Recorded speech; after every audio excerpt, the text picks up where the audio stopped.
Saddle up your horses.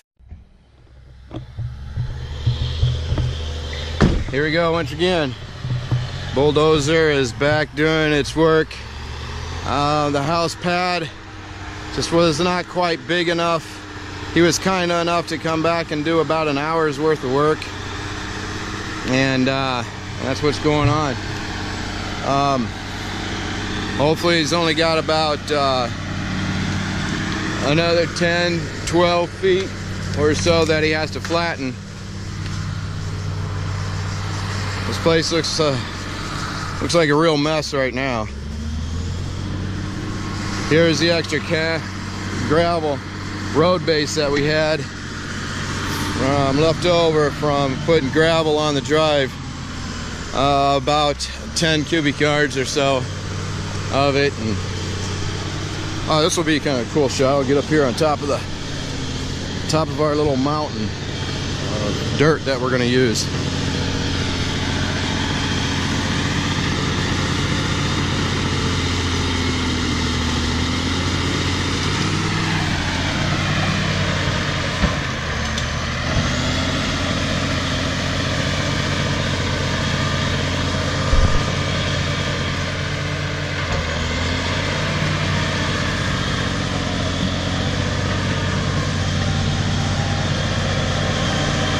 Brad's really good at what he does.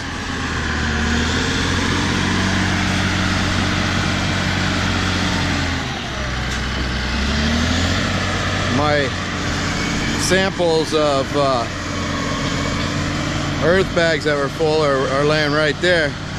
I asked him if he needed me to move that, and he's like, no, I'll go right around that. And actually the corner stakes, yeah, you can't see them. There's a corner stake. So just leave those corner stakes and stuff, because that'll help me. That's where I need to go. And it's pretty awesome. He really knows how to maneuver that thing like a bicycle. He doesn't run into a whole lot of stuff. He gets a whole lot of stuff done. He does a great job. Okay, here we go. I hope this is recording. It says it is. Here are the earth bags.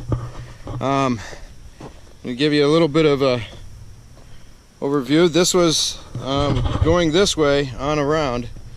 This first one right here was 1.5 buckets, and it's soft. And all that was just straight clay, and it is soft. I think now that I have the tarp off of the top of it, it'll probably harden up a little bit more. Here's 2 buckets. This one's A, B, and B. It's also soft, but that's just straight clay. And they have been under a tarp for a while. Let me explain just a little bit.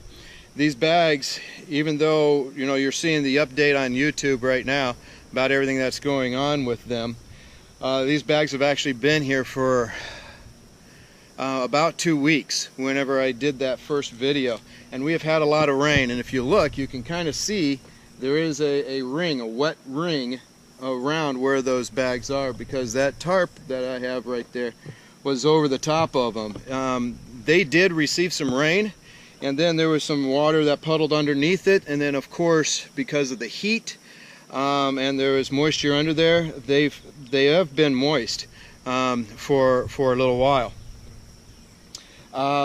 So this is about 2 weeks worth of survival for them. I wanted to see how this would turn out. I was hoping to be able to maybe get them out of the bags, at least expose it and see what it actually looks like on the inside of the bags as well. But as I stated,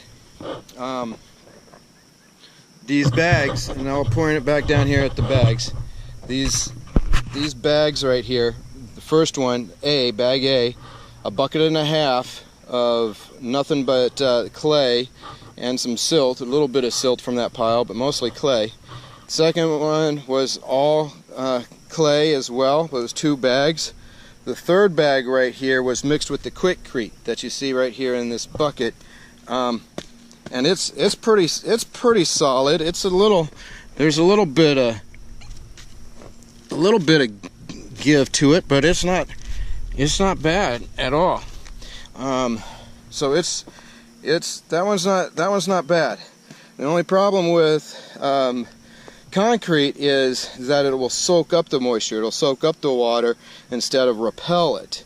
Unlike bag D right here, that, you know, oh man, I can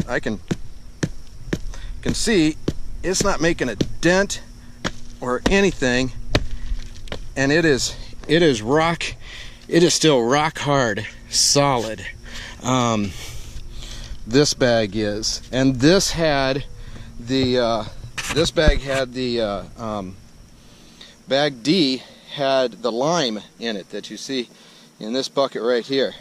Had a quarter of a bucket of lime and 1 3/4 buckets of the silt, or the and it turned out really well. The bag with the pea gravel, that never did turn out good. I mean, that's just, you know, I can kick that. You can see how it's denting. You know, it's denting it really bad and everything. So the pea gravel with just clay doesn't do it. This last one, this is road base. It dents a little bit, but this is with road base. See, it's a little wet, but that one's not bad either. Whew. But then again, you know, going back, and I know that there's some lime in the road base, and there's some other stuff, some calcium. There's a little bit of gravel, and it's the road base that I have for the driveway is a crushed up. There's also, it's just a crushed up concrete, and so again, it will absorb moisture. So right now, D right here is the best one. However, after reading some more material and stuff, the one that I have not done yet is right here with the sand. Oops, that's not good, having my shadow in the way there. Is the sand. I need to do 70% sand and only 30% clay. I guess that is like an ideal, according to some, that is an ideal mix to really make it hard, the sand and stuff hard. And so my son is up here watering the garden right now. As soon as he's done doing that, we're going to go ahead and make up another bag and try and lay it out here and see what happens with it. But right now it looks like bag D is the way to go with the lime, especially with the stem walls. And these are only the 16-inch bags. These are not the actual bags. I'm going to get larger bags than this, a 20-inch bag or a 24-inch, but whenever you put it all in, it'll be 20 inches wide, and it's going to be extremely heavy. These right here, between 90 and 100 pounds, 90 to 110 pounds, something like that. The bags, the next size bag up that I'm going to have is supposed to be somewhere between 175 to 200 pounds, and so they're going to be big bags, but I want them big. I got this little bit of a paranoia too about tornadoes, and I've heard that a structure like this and with that kind of strength and should do a pretty good job with tornadoes. Now don't go to, you know, quoting me on that or anything else, because I'm not going to be responsible if somebody else builds a home and it doesn't work, and they come back and say, well, you know, this is what I was told, and stuff. That's just my opinion, and some things that I have read and researched and stuff. Should be good. We're getting really close to pushing the go button on the digging out the foundation. Now that we have the extra length that we need to lay out the house, we will do that, and we're going to get lines painted on the ground and get started with a backhoe or maybe just some shovels and start digging on that foundation. All right, we will keep you updated.